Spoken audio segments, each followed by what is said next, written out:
I want to compare and contrast three shoe stocks: On Holdings, Deckers, and Crocs.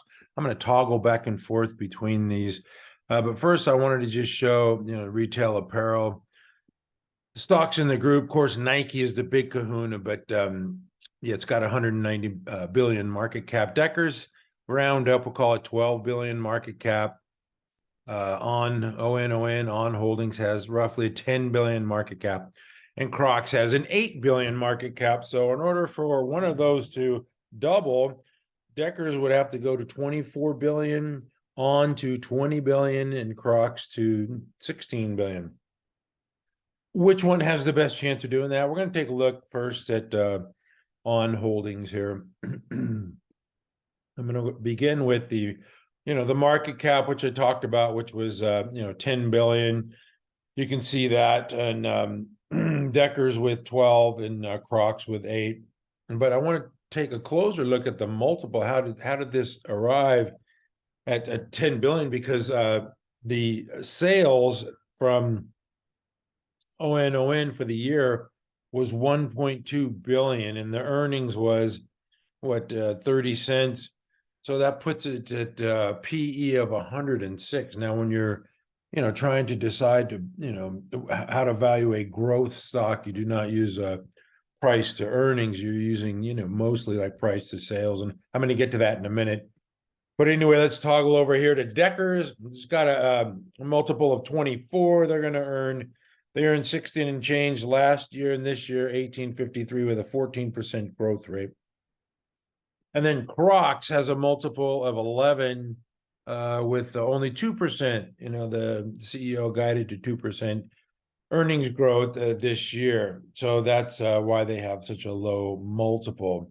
Another area I want to look at here, and I'm going to go to the supply part of the equation here, because the supply and demand is what, moves stocks, right? You need a lot of demand to move a large supply. And Crocs does not have a large supply. They have 61.8 million shares outstanding and 60 million shares in the float. Management only owns 3% of it.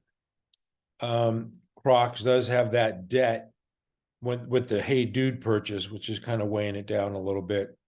It does have a 1.5 up down volume ratio, and the accumulation distribution rating is a B+. So pretty solid for Crocs. I'm going to get back to Crocs in a minute here, but I want to go through Deckers and some of their supply and demand. They have only 26 million shares outstanding and in the float. Management owns 1%. You don't want management owning a lot of shares, because they're going to dump it on the open market and diversify, buy other, real estate or yachts or, whatever they buy, maybe other stocks, just to diversify so they don't have it all in their own stock. So that's why, if you read Peter Lynch, he talks about owning stocks with management that doesn't have, 20%, because they dump it, they sell and they diversify. But anyway, Deckers has a 1.1 up down ratio, and accumulation distribution rating of D. You can see it's formed this nice cup-shaped pattern and kind of trading sideways here for the last few weeks, but Deckers has been a strong stock. Anyway, let's move on to On Holdings. Now, this, you look at cash flow, they barely have any cash flow return on equity, but they do have the up-down volume is 2.3%, which is very high. It's in demand. There's a lot of demand here. Accumulation distribution rating is A, but they have 208 million shares in the float, which is what's traded every day, but 316 million outstanding. This could be restricted, preferred. It could be, options that management has over time where they're going to dump shares in the open market. You could see management owns 25%. To me, that's a red flag, because they could sell at any time. That's a lot of stock. That's like a third of the stock, or even like 50% of the stock that they could dump on the open market. So I would be very careful with this one. But the thing about On Holdings, short term and technically, it looks a lot better than the other two, because it just broke out with volume here, and it's probably in short term more likely to move, because when stocks gap up like this, they tend to trade higher.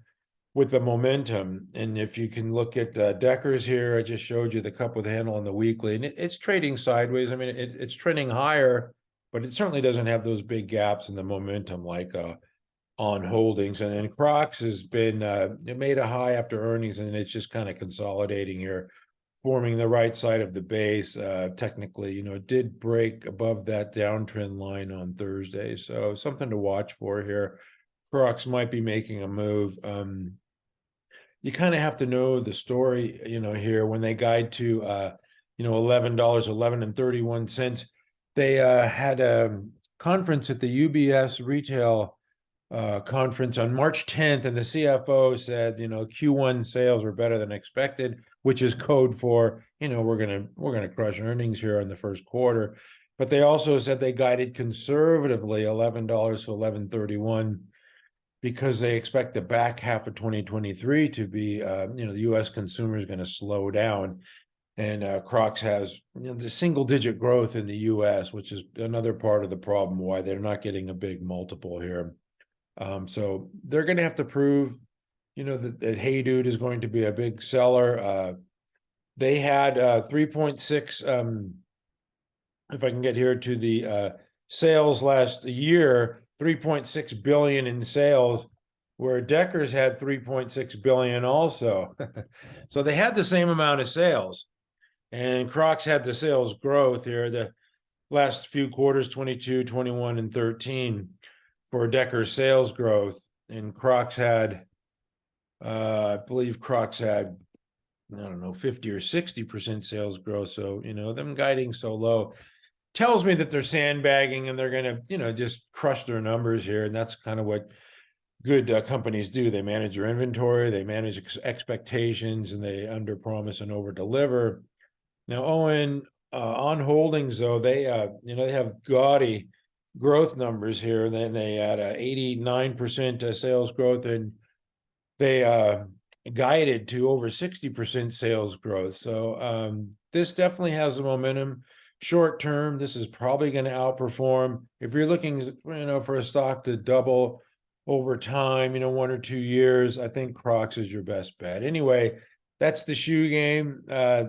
They definitely don't spend much on advertising like you see Skechers with Tony Romo, but those are the three winners. I think you can, I think they're going to do well over the next, year or so, because they have brand loyalty, loyal customers, and their products are in demand. So anyway, we never give up.